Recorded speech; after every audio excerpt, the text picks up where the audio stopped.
I didn't know what was actually going to go down at CARIFTA. I don't know. I didn't know what to expect, but we just saw Shanoya Douglas absolutely dominate once again. This is like back-to-back weekends of Shanoya Douglas absolutely going berserk at the CARIFTA games in the 200. She just ran 22.11 seconds legally, plus 1.9 meters per second. This is just a week after she ran 22.36 to, of course, break the Jamaican U20 record, to move up the all-time list in terms of U20 athletes. This was impressive, and she dominated. Obviously, can't show the video here, but like dominated from the gun coming off the curve. It was like she was gone. She was gone. And by the time you're getting down the home straight, it's like another whole other situation. You can't see it here, but the flash time stopped at what was it, 21.9. And the commentators were like, yo, we gotta hope for the win. We gotta see what's up. But officially 22.11 seconds plus 1.9 meters per second. Shanoya Douglas again improves on that 22.36 that she just ran at champs, right? And what's so special about this is 22.11 seconds for a U20 athlete. That is equal number three all time in the history of all U20 athletes, tying with Allison Felix. Only behind Jamesia Ford, who did this in 2024, I think. Yeah, 2024, and then Christine Mboma all the way back in 2021. But ties with Allison Felix. Many of y'all, if you've been following the sport for a bit, you'll remember Allison Felix. She ran this 22.11 up at in Mexico City in 2003. And this was a big performance. I mean, this stayed as the U20 record all the way up until Christine Mboma ran this in 2021. So this was very, very impressive. And for Shanoya Douglas to now equal number three all time, and she still has this year to go, right? So I wouldn't be surprised if by the time we get to the end of the year, we'll talk about, U20s and, where she's going in a second, but I wouldn't be surprised if she gets down to this. This is a whole different thing. We're not talking about that. But 22:08, very, very possible. Again, I'm going to talk about, what she will look like going in for the rest of the year. But this is very impressive to equal number three all time with her 22.11. But what I also find even more impressive, and I think I noted it in one of my other videos, but look at where she now ranks all time in Jamaica. Forget U20. All time in Jamaica, like all time history. With her 22.11, she is now number 10 all time. Obviously, World Athletics, they haven't updated this, but she is now number 10 all time. She slots in just ahead of Merlene Fraser, who was one of the, stronger athletes in the 90s and 2000s, I think, and ahead of, Beverly McDonald similarly. And then she is just behind Jerome Simpson and Karan Stewart, right? And again, she is a U20 athlete. She broke Brianna, well, no, not Brianna Listing, because who was it? Brianna Williams. Brianna Williams had the world U20 record. I'm sorry, the Jamaica U20 record. Brianna Liston had run the champs U20 record, but obviously she ran at LSU. But regardless, 22.11 seconds gets her to number 10 all time in Jamaican history, like senior, junior, like all that. All time in Jamaica history. This is a very, very special performance. And it just continues the trajectory that she's been on really over the past couple of years. Silver medal is it silver medal? Yeah, silver medal at the 2024 World U20 champs. And of course, she dominated Jamaican champs this year, just a week ago. So impressive. I was shocked because I was like, okay, she ran, well, I'll talk about the 100 in a second. She won the 100, but I know. This was amazing. Okay, so a few other things that she did at these CARIFTA games. In the 4x1, again, look at this performance, y'all. This is the 200. Crazy. In the 4x1, she ran a masterful anchor leg split, and it came out to apparently be 9.8 seconds on the split for Shanoya Douglas. Very, very impressive. And I think this is impressive because many women, forget U20 athletes, but many top women don't run this fast on a split in the 4x1. Now, when I say many top, I'm talking about if you're the elite of the elite, right? We're talking Sharika Jacksons and Shakira Richardson or Carmelita Jeter. They're running in the 9.7 range in terms of a 4x1 split on the anchor legs, right? And I think, but someone could cross-check me, but I think Christine Aaron has the world record for a 4x1 split on anchor from, it might be 2003, I think. I looked this up before, but I could be cross-checked. But regardless, I mean, the point is, when you talk about like the top women in the 4x1, they're running like 9.7s and 9/8 on anchor. So to see this from a U20 athlete,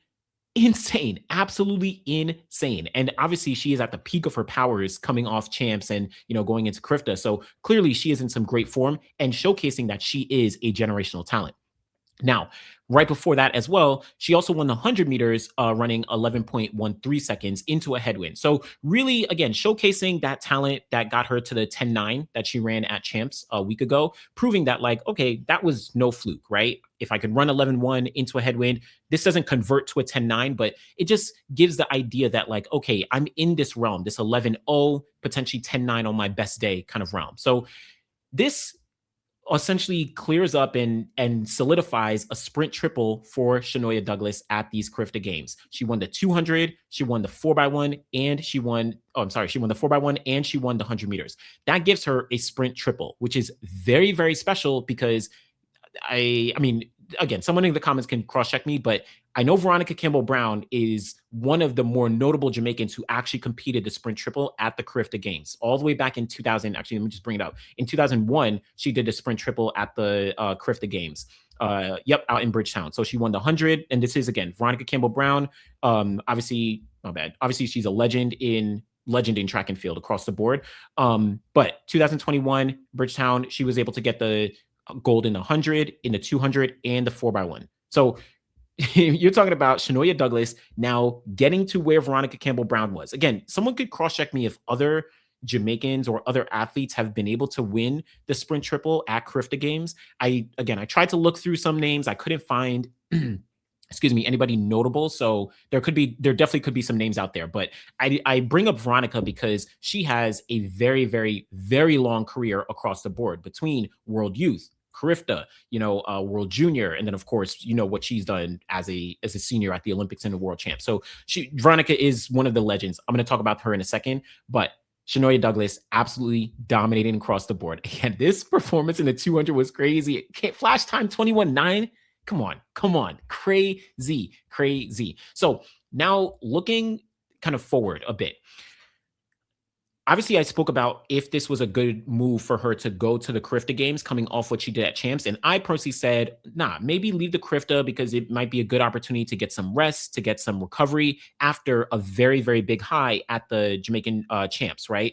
But she chose to go to CARIFTA, and it turned out to be a very good move, right? Because she capitalized off the good form that she was in, running that 100, running the 200, right? She was able to capitalize on that and perform very well here to bring Jamaica, to another great performance across the board. Now she potentially has the opportunity to get some rest. Now she can, ease off. She can rest. I'm not sure if she's going to be going to Penn Relays with her school. It's possible. Penn Relays is in about 2 to 3 weeks or so at the end of April.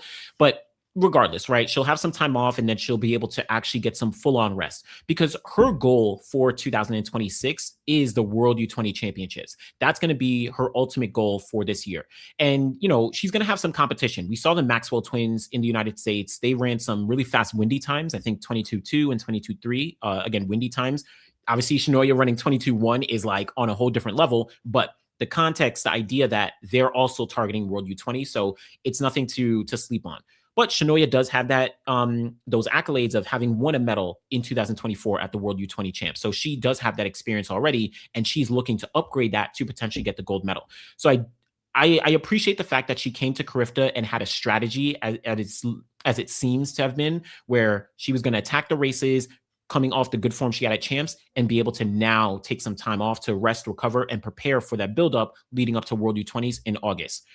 But the other question that I do have is the long-term success. So what does this mean in terms of if Shanoya Douglas is going to be that athlete, that woman that we all got to watch out for, or forget watch out for, that she is going to be the one who will be dominating, winning medals at the Worlds and the Olympic Games? Obviously, based on these performances, it's a guarantee she's going to be in the conversation, right? Like she is going to be one of those athletes that you will see at the Worlds, at the Olympics, contending for spots at Jamaican national championships. She is going to be in that conversation if for no other reason than she's been able to run these times, specifically in the 200. The 200, I'm going to be honest, is a little more impressive to me than the 100 because, she ran the 10.9, but the 100 is a very crowded space for Jamaica, as I've spoken about, over the past few weeks and stuff like that.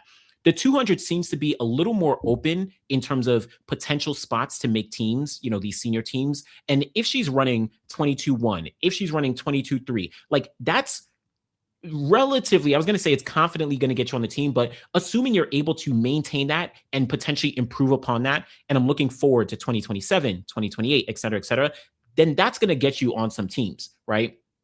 But in 100, it's a little trickier. 10-9 is not really, it's not really in that full conversation where it's like, all right, you're going to be on some teams because you have the Clayton twins, you have Brianna listed, you have Sharika Jackson, you have Elaine Thompson-Herah, you have, all these other women. Let Alana Reed get healthy. You know what I'm saying? Like Brianna Williams looked good this past weekend. So that gets a little more tricky.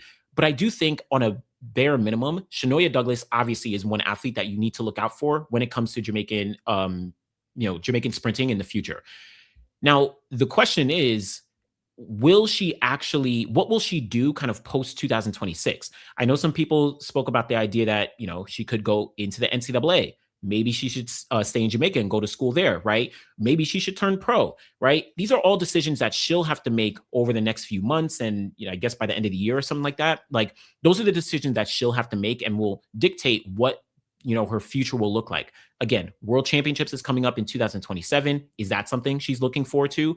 Or is it just like U20s this year, and then the target is the long term for the Olympics in 2028 when she's going to be she'll be 2020 that year, right? Which is crazy. So that'll be something to really, really think about. But I do want to say, even though she is 100% one of the athletes to watch in Jamaica, and in my opinion, especially in that 200, is almost certainly going to be a mainstay and in the conversation to make those teams. Same in the 100, but like I said, it's a little bit tougher and a deeper pool, more competitive there. I don't want us to get too carried away and say Shanoya Douglas 100% is going to be a medalist at the World Champs and the Olympic Games. Guaranteed. She ran these times, and that's 100% going to happen. No one can make those, sweeping claims because it's very, very hard to absolutely predict if an athlete does well as a U20, then they're going to do XYZ, right? Now, Shanoya Douglas is very likely on the path to do so, right? I would bet on her to be, one of the next Jamaicans to actually do so, but it's not a guarantee, and it's hard to make those predictions, right? I want to make sure that's very clear. I'm not saying she's not going to be, but I wanted us to be clear that it's like not a guarantee that she will be. All right. Obviously, again, you can name a bunch of athletes between a Brianna Williams, between an Alana Reed, who's still very young. There's a few athletes who are still young who did run fast, but they maybe haven't panned out as we expected. I don't want that to be for Shanoya Douglas. That's why I really am looking at that 200. The 22-1-1 is very, very special. And the 22-3-6, kind of combining those two, very, very special. But we'll see how the progress goes. And this kind of speaks to what, we've seen, these varying, progressions and levels of success, right? You look at someone like, as I mentioned, Veronica Campbell-Brown. She had full-on success at every level. She was at the Olympics in 2000 and she ran on the 4x1 there. And then she, got World Youth Gold. She got CARIFTA golds and like all that. She got World Junior golds, and then she dominated as a senior, getting double Olympic gold and world gold. Like she did all that. She has a full career. You look at someone like Elaine Thompson-Herah, who didn't have that kind of success when she was coming up. But in 2015, she really popped up on the scene and then went on to dominate in various different capacities, right? So you can have an athlete that we don't even know about yet, maybe some people know about, but isn't showing that prowess where Shanoya Douglas is taking all the oxygen. There could be some athlete who will come out of nowhere and absolutely dominate. And then on the flip side, you also have athletes like, I don't know, like Simone Facey is someone who I remember. She was really, really good coming up as a youth, and she went into the NCAAs, if I'm correct, right? And then, but she maybe didn't pan out as many might have expected. So all of that is to say, or you can have a Shelly-Ann Fraser-Pryce who was, pretty good and really good, at champs, and then she did also pan out, but maybe different from Veronica Campbell-Brown, who dominated everything at every level.